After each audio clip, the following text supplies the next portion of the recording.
Gesi, 3 hal yang sudah berjalan dengan baik literasi di sekolah ini. Yang pertama itu tentang peningkatan dalam eh jadi ada program yang namanya KMBL, yaitu kegiatan meningkatkan budaya literasi, itu di hari ini yaitu hari Selasa. Terus di hari Rabu ada namanya Gerasi, yaitu Gerakan Rabu Literasi. Dan juga ada adanya Bimbel Kalistung. Jadi itu adalah program yang memang memberdayakan anak-anak yang membutuhkan perhatian khusus terhadap literasi. Lagi, 2 hal yang bisa diperbaiki lagi. 2 hal yang bisa diperbaiki mungkin dari faktor utama yaitu tentang lingkungan ya. Lingkungan itu utama untuk meningkatkan literasi. Apalagi literasi ini adalah hal yang paling mendesak tentang pendidikan di Indonesia. Tidak hanya literasi saja, tetapi numerasi pun penting karena numerasi tidak hanya tentang berhitung, tapi bagaimana penerapannya dalam kehidupan sehari-hari. Itulah makanya kita terfokus pada 2 hal yaitu literasi dan numerasi. Terima kasih. Kawan, 1 hal yang perlu kita diskusikan mengenai literasi di sekolah ini.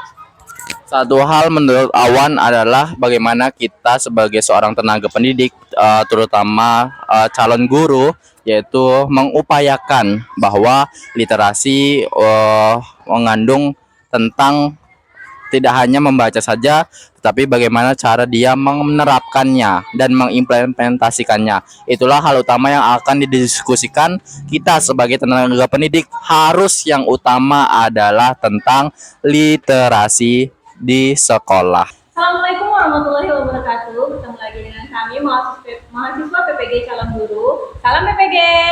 Senyum, salam, sapa, semangat, sukses, surga.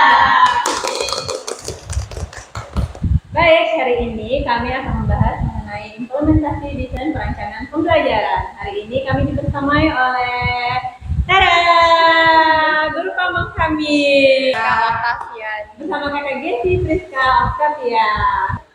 Tanpa memperpanjang waktu lagi, kita mulai saja ya bincang-bincang kita hari ini bersama kakak Gesi. Tanpa memperpanjang waktu, kita mulai saja bincang-bincang kita bersama kakak Gesi. Kita mulai dari Saudari Zahara. Kepada Saudari Zahara, kami persilakan. Baik, terima kasih Ibu Ranti. Sekarang saat ini kan kita sedang melaksanakan PPL di salah satu SD negeri di Kota Jambi, yaitu termasuk terfavorit kayak yang dimana banyak guru penggeraknya. 151/4 Kota Jambi. Dimana Kak, ini kan kita bincang-bincang Kak ya, saling berbagi praktik baik Kakak. Dimana Kakak kan sudah menerapkan pembelajaran berdiferensiasi. Apa sih tujuan dari pembelajarannya itu Kak? Ya, Kakak sharingkan kepada kalian itu tujuannya yang pertama dari suguhan yang kita berikan melalui penayangan iklan. Yang pertama, siswa mampu menganalisis dulu nih fakta dan opini yang ada pada iklan. Yang kedua, setelah mereka bisa membedah iklan itu, mereka membuat kreasi review skrip iklan. Dan yang ketiga, setelah mereka membuat, mereka mempromosikan, mempresentasikannya bersama kelompok. Gitu deh. Nah, dilihat dari banyaknya tujuan yang sudah Kakak coba, Kakak terapkan, bagaimana posisi kemampuan peserta didiknya? Ya. Seperti yang kita tahu bahwa hakikat diferensiasi itu kan memenuhi kebutuhan peserta didik. Tentu saja di suatu kelas itu pasti beragam deh. Ada yang posisinya memiliki keterampilan berbahasa yang sudah tinggi, sedang, juga rendah. Tapi secara umum di posisi Ananda kelas 5 ini kemampuan berbahasa mereka cukup baik. 6 unjuk kerja, bisa nggak Kakak menentukan unjuk kerja itu kepada kami semua? Iya. Jadi kalau unjuk kerja pada pembelajaran diferensiasi kali ini karena menyasarnya pada fakta dan opini, jadi unjuk kerja yang memang kita hantarkan kepada siswa yaitu satu, tentu aja menganalisa iklan tadi. Jadi bagaimana siswa itu bisa menganalisis gitu kan. Yang kedua tentu saja unjuk kerjanya yang membuat kreasi skrip iklan tadi. Bagaimana mereka secara berkolaborasi membuat skrip iklan yang menarik, yang tetap mengintegrasi fakta dan opini. Dan yang ketiga, mereka menyajikan dengan format yang berbeda satu sama lain gitu. Berarti ada 3 kan? Iya, ada 3. Lalu dari fakta dan opini ini kan nanti mereka membuat iklan dan lain-lainnya kayak. Nah, kriteria yang akan dinilai itu nanti seperti apa? Ya, kriteria yang akan dinilai di dalam pembelajaran diferensiasi itu tentu seperti kita kembali lagi ke konsep kurikulum merdeka ya. Ada formatif, ada sumatifnya. Kalau formatif ya selama pembelajaran, selama mereka bekerja itu tentu sudah kita nilai secara observasi gitu kan. Nanti waktu keterampilan berbicara secara lisan, produk yang mereka hasilkan itu dikaji dari dua elemen. Yang satu dari kebahasaan, misalnya dari struktur kalimat mereka, cara mereka menguasai materi gitu kan. Yang bagian kedua akan dilanjutkan oleh Saudari Novi. Kepada Saudari Novi, silakan. Oke, baiklah, kakak kan sudah menerapkan nih pembelajaran berdiferensiasi. Kita ketahui bahwa diferensiasi ini mengcover semua kebutuhan yang ada pada peserta didik. Nah, saya ingin mengetahui bagaimana sih cara kakak memberikan pemantik pada peserta didik? Oh iya, tentu yang namanya kita mengajar harus memiliki pendekatan, strategi yang kita sesuaikan deh ya. Yang pertama tentu saja mengenalkan sesuatu itu lebih dekat dengan lingkungan. Misalnya ini tentang iklan, kita mantik segala pemikiran mereka udah nggak pernah nonton iklan misalnya gitu kan ya. Iklan apa yang kalian suka? Semakin dekat dengan lingkungan yang kontekstual, maka mereka akan lebih relate pemikirannya antara informasi satu ke informasi yang lain. Setelah mereka terhubung dengan kontekstual sehari-hari, maka mereka akan bisa kita antarkan ke C4 tadi, menganalisa. Menganalisa kan bukan hanya menentukan, tapi juga membedah. Kemudian juga mereka harus mengetahui manfaatnya dan membuat fasilitas pembelajaran yang membuat memang mereka bisa. Jadi kalau sudah bisa, insya Allah percaya diri, gitu kan. Situasi apa saja kak yang melibatkan peserta didik ini untuk menimbulkan ide-idenya? Situasi yang bagaimana yang bisa menimbulkan ide-ide mereka? Pertama situasi yang membuat mereka percaya diri. Artinya dalam pembelajaran peran kita menumbuhkan keterampilan sosial di tengah mereka, menumbuh kembangkan rasa percaya diri di setiap individu itu penting deh ya. Menampilkan, oh misal memberi apresiasi, oh ini atas kelebihan kamu. Nah misal contoh dalam iklan dan opini nih, kita boleh memberikan mereka challenge belajar. Contohnya saya udah ngasih, ayo anak-anak, apa yang membuat kamu menarik nih? Iklan apa? Silakan dicari dulu ya. Bagaimana pendekatan menyampaikan materi ini sehingga nantinya bisa menimbulkan minat dari si peserta didik ini kak? Oke. Dalam pembelajaran tentunya kita harus menyesuaikan dengan kebutuhan peserta didik tadi. Dan ramuannya udah mirip seperti memasak deh ya. Nggak bisa cuma satu bahan, satu bumbu gitu, harus mix and match. Jadi adanya mereka menayangkan bersama itu ada diskusi antara guru, terus sesama siswa, kemudian juga dikombin dengan kolaborasi berkelompok, kemudian di dalam kolaborasi mereka kan tetap bersama, tapi ketika mempresentasikan sebenarnya mereka lagi men-challenge diri mereka untuk bermental lebih percaya diri gitu. Nah, peluang macam apa yang bisa menopang minat pelajar atau peserta didik, terutama ketika keadaan pembelajaran terasa sulit? Oh, jelas di dalam wawasan guru penggerak di pendidikan zaman sekarang itu kita udah nggak boleh reward yang berupa barang atau sesuatu yang membuat mereka hanya termotivasi dan apa ya memiliki mindset melakukan suatu kebaikan itu karena hadiah. Tapi sebagai guru emang kita harus challenge-nya bagaimana apresiasi kita, pendekatan kita, komunikasi kita itu membuat motivasi internal siswa sendiri iya timbul gitu. Nah, apa saja hambatan yang menimbulkan kecilnya pengambilan risiko, rendahnya imajinasi, dan kurang berani untuk mempertanyakan dan ketidakmampuan dalam memutuskan? Kerja karena titik fokusnya pada keterampilan berbicara, itu benar-benar interpersonal antara guru dengan siswa.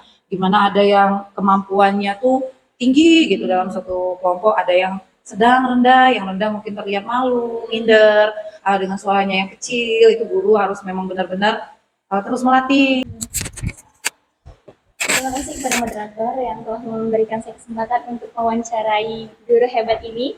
Di sini saya punya beberapa pertanyaan Kak, yang mana tadi saya lihat pada saat Kakak mengajar itu kan banyak peserta didiknya. Nah, pasti banyak juga ide-ide besar yang ada di dalam pikiran mereka kan. Nah, pertanyaan saya, bagaimana ide tersebut dapat muncul dari peserta didik itu? Ya, tentu saja dengan segala imajinasi yang dimiliki anak usia kelas 5 SD ya, kita yang harus membuat mereka mengorganisir informasi itu dengan baik. Tentu saja itu disesuaikan dengan learning style mereka. Lalu kalau dalam kegiatan luar itu seperti kegiatan apa ya Kak, untuk supaya siswa dapat mengeksplor lebih dalam tentang ide-ide besar tersebut? Kalau secara sosial pernah tuh mereka mewawancarai pemuka adat atau pelajar PPKN mencari tokoh-tokoh masyarakat gitu. Yang paling dekat pernah dilakukan adalah itu parenting guest. Jadi benar-benar orang tua yang memang bukan stratanya di sosial ya, yang memang bersedia profesi mereka itu dikulik lebih lanjut, mereka mewawancara gitu. Ada yang petani, dokter, jadi gitu. Setelah tadi banyak kegiatan yang telah dilakukan, itu peserta didik akan dipandu untuk memikirkan kembali kan Kak, memikirkan ulang tentang pemahaman mereka tentang ide-ide penting tersebut. Bagaimana cara Kakak melakukan pemikiran kembali terhadap peserta didik tersebut? Ya, seperti yang kita tahu namanya dalam pembelajaran kita satu gitu ya, seperti kata Ki Hajar Dewantara, kelas yang baik itu kelas yang seperti keluarga, yang guru mampu membuat konsep keluarga. Artinya pembelajaran atau kegiatan pembelajaran haruslah menjadi refleksi bersama agar bisa merayakan kesuksesan atau kegagalan bersama gitu dalam. Jadi ada umpan balik, titik baliknya di mana baik guru maupun siswa secara perasaan, gimana nih, seneng nggak hari ini? Kalau nggak senang di bagian yang mananya nak yang bisa kita perbaiki bersama gitu. Oke Kak, lalu bagaimana produk dan pertunjukan peserta didik dapat ditingkatkan melalui revisi berdasarkan penilaian diri dan umpan baliknya Kak? Iya, ini saya menggunakan model project based learning dengan metode show and tell. Jadi di salah satu singkat project based learning itu ada namanya memonitor dan mengevaluasi. Jadi peran guru di dalam pembelajaran ini nggak langsung membiarkan siswa berproses kemudian memberikan tempat mereka untuk mempresentasikan tapi membersamai selama proses pembelajaran. Baiklah, kami akan melanjutkan pertanyaan dari teman-teman nih Kak. Bagaimana caranya peserta didik dibimbing dalam penilaian, evaluasi, dan penyesuaian Kak? Iya. Judulnya aja penyesuaian ya, tentu yang namanya segala kegiatan itu perlu budaya. Jadi sebagai guru memang sudah selayaknya kita membudayakan hal-hal yang terbuka termasuk dalam momen refleksi. Melibatkan peserta didik dalam momen refleksi merupakan budaya yang baik untuk mereka bisa menyesuaikan kebiasaan tersebut gitu. Yang tadinya tuh mungkin background di keluarganya tuh anti kritik. Kayaknya menerima kritik itu sesuatu yang menyakitkan gitu. Tapi dengan adanya momen refleksi belajar, saling menilai hal yang positif, tentu yang mengambil peran paling banyak itu guru. Yang selanjutnya Kak, bagaimana peserta didik akan terlibat dalam evaluasi diri, akhir untuk mengidentifikasi diri, menetapkan tujuan masa depan, dan memiliki semangat belajar nih Kak? Ini berat ya kalau sudah bicara masa depan ya, ya. Jadi kalau sesuatu itu mereka pelajari tentu di usia mereka, paling penting itu dipandu dengan sesuatu yang konkret, misalnya diberikan form penilaian diri dari penampilan temanmu tadi, dari segi percaya dirinya gimana, boleh di rating, dikasih bintang atau love misalnya. Kak, nah selanjutnya nih Kak, bagaimana peserta didik akan dibantu untuk melihat dari apa yang telah mereka pelajari dan apa yang membutuhkan untuk penyempurnaan lebih lanjut? Oh, oke. Tentu saja proses pembelajaran itu kan ada kegiatan awal, inti, penutup. Di intilah mereka berproses. Apa-apa yang sudah direncanakan akan nampak hasilnya, plus dan minusnya itu pasti di dalam proses pembelajaran. Adanya umpan balik, proses refleksi, akan kita sebagai guru juga melibatkan peserta didik untuk saling memberi umpan positif. Itu sebenarnya adalah jalan agar memfasilitasi kebutuhan mereka dalam memberikan kesempatan menilai temannya, terus itu mengevaluasi apa yang sudah mereka hasilkan dalam kolaborasi berkelompok, sehingga dari kelebihan dan kekurangan mereka akan bisa menyempurnakan pembelajaran lagi. Bagaimana cara menyesuaikan rencana pembelajaran untuk memaksimalkan keterlibatan dan efektivitas pembelajaran? Oke, ketika seorang guru ingin membedah atau membuat modul ajar, tentu udah mengetahui nih topik ya. Setelah topik kita buat, kita kan sudah bisa nih memprediksi manfaat, kemudian karakteristik peserta didik yang kita ampu gitu. Belum lagi misalnya ketersediaan alokasi waktu, apakah cukup untuk topik fakta dan opini hanya di 2 kali 35 gitu kan.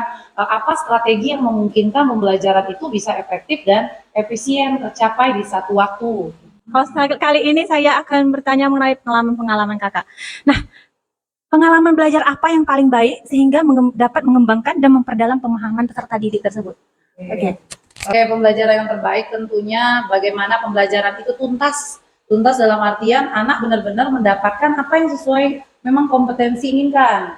Misal kayak keterampilan berbicara, memang harus sampai di titik level tertentu keterampilan berbicara mereka meningkat atau punya progres tersendiri gitu. Tentu saja berlandaskan teori grand teorinya Vygotsky dan Piaget ya, itu bahwa konstruktivisme, membangun pengetahuan itu sendiri itu penting. Bahwa di kurikulum Merdeka juga pendekatan strategi pembelajaran yang kita antarkan kepada mereka itu harus membuat mereka mengeksplorasi diri sendiri dalam bentuk kayak fakta dan opini. Mereka boleh mencari source dari beragam media contohnya.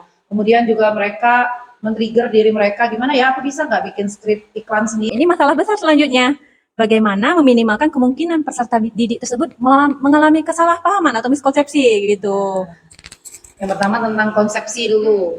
Kadang kesalahan kita atau refleksi kita sebagai guru adalah membiarkan perjalanan sudah terlalu jauh untuk kita refleksi. Artinya kita tidak menanamkan konsep dari awal. Padahal segala sesuatu itu intinya dulu, konsepnya dulu kayak gitu kan. Baru kita kembangkan pembelajaran itu melalui berbagai macam strategi. Pertanyaan terakhir ini. Bagaimana mengatur dan mengurutkan pengajaran dan pembelajaran untuk memaksimalkan keterlibatan peserta didik tersebut? Gitu. Maksimal berarti emang guru tidak hanya membuat suatu modul ajar gitu, tapi memikirkan secara psikologi seperti alur merdeka yang kalian belajar. Segala sesuatu harus mulai dari diri. Mulai dari diri itu apa? Kalau ke siswa, motivasi. Jadi mustahil anak akan semangat belajar kalau mereka nggak merasa ibunya atau gurunya ada pada mereka, hadir pada mereka. Setelah motivasi, tentu saja mengeksplorasi, bagaimana mengeksplorasi apa yang sedang mereka alami dan pelajari gitu. Bagaimana sih mengaitkan literasi ke dalam pembelajaran itu? Apakah bisa kami ini kira-kira mengaitkan literasi dalam pembelajaran gitu? Nah, Literasi itu banyak momok yang bilang literasi susah, literasi kan cuma baca tulis. Padahal literasi itu tidak sedangkal itu, tapi dia memang deep learning ya, benar-benar dalam, artinya bahwa bagaimana kita mengintegrasikan pemahaman. Terus itu seorang siswa, baik siswa yang di kelas awal 1, 2, 3 ataupun kelas yang tinggi 4, 5, 6 tidak hanya membaca contohnya dalam satu teks, tidak hanya menyebutkan tokoh, isi, terus kalimat topik, tapi juga bisa menganalisis gitu kelemahan dari bacaan itu, membahasakan dengan bahasa mereka sendiri. demikian pembahasan kita kali ini. Kita sudah mempelajari banyak mengenai where to tadi dan literasi, sedikit tentang literasi. Demikian bincang-bincang kita hari ini. Kembali lagi bersama kami pada podcast selanjutnya. Salam PPG, senyum, salam, sapa, semangat, sukses, surga. Bye-bye. Oke, selamat siang Pak. Ya, selamat siang. Terima kasih ya Pak atas waktunya siang hari ini. Ya. Jadi pada siang hari ini kami mau izin nih Pak, mau mewawancarai seputar literasi di sekolah ini. Gimana Pak? Kami minta ketersediaannya dulu nih, gimana nih? Literasi yang biasanya dijalankan di sekolah. Iya, boleh ya Pak kami minta waktunya ya? Oh ya, boleh. Nah, biasanya kalau di SD Negeri 151 ini literasinya itu mulai dari hari Senin, Selasa, Rabu, Kamis, dan Jumat. Nah, kalau di hari Senin itu biasanya kan kita memang upacara seperti biasa, upacara bendera hari Senin. Nah, kalau untuk di hari Selasa pagi itu literasinya adalah biasanya kita anak-anak kumpul di lapangan, kemudian juga nanti ada penampilan dari anak-anak, entah itu menyanyikan lagu daerah, menyanyikan lagu wajib, atau mungkin anak-anak mau membaca puisi, pantun begitu. Di hari Rabu itu juga sama. Nah, sama seperti literasi di hari Selasa. Kalau untuk di hari Kamis itu biasanya literasinya itu senam bersama. Nah, kalau untuk di hari Jumat itu literasinya selang-seling. Misalnya Jumat pertama itu kita biasanya yasinan, tahlil, doa. Kemudian di Jumat berikutnya itu sholat duha. Nah, nanti terus begitu. Jumatnya ganti-gantian yasinan, sholat duha, yasinan, sholat duha. Seperti itu sih, Bu. Oh, berarti memang udah terjadwal ya? Ya, sudah terjadwal. Nih Pak, ini kan selanjutnya nih Pak, kami kan juga mau mengetahui. Tadi kan jadwal untuk muridnya ya Pak ya? Oh ya. Jadi kalau untuk gurunya nih, bagaimana meningkatkan literasi bagi para guru gitu. Yang kita ketahui kan literasi ini kan banyak ya Pak ya. Tadi setiap kelas juga literasi, ada berbagai kata-kata juga literasi. Oh, gitu. oke. Gimana nih Pak untuk meningkatkan literasi bagi guru? Meningkatkan literasi bagi guru ya. Ya, mungkin untuk guru-guru tentunya dari hal yang paling sederhana lah. Bisa istilahnya itu bekerja sama atau mungkin ya berkolaborasi bersama dengan rekan sejawat. Ya, banyak melakukan sharing juga tentunya dengan para guru penggerak yang ada di sekolah, mengikuti ya berbagai macam kegiatan lah yang ada di luar. Tentunya untuk meningkatkan kemampuan literasi bagi para guru-guru mungkin itu. Para peserta didik. Ya. Menurut Bapak, literasi yang sudah berjalan ini apakah sudah secara keseluruhan dilakukan oleh peserta didik pada saat jadwal tersebut gitu? Kalau menurut dari Pak, menurut Bapak nih ada nggak nih yang perlu kita perbaiki pada literasi yang telah berjalan hingga saat ini? Tentunya literasi yang sudah berjalan untuk saat ini menurut saya memang belum maksimal lah atau belum optimal untuk tercapainya untuk kepada peserta didik bahkan guru. Mungkin ya tentunya apa ya harapan saya tentunya semoga literasi yang seharusnya diterapkan di sekolah ini lebih tertata rapi atau ya perlu juga lah bantuan dari guru-guru karena kan biasanya literasi ini ya tidak menutup kemungkinan lah kadang ada siswa yang mungkin terlambat datang pagi sehingga dia kadang ya tidak bisa mengikuti literasi pagi atau mungkin ada juga siswa yang mungkin literasinya kurang. Jadi memang betul dari gurunya itu harus lebih semangat lah tentunya. Mulai dari guru, kemudian ya seluruh masyarakat yang ada di SD Negeri 151 lah. Oh iya ya, selain gurunya ikut berpartisipasi lah Pak ya untuk membangun. Ya literasi tentu ini. ya.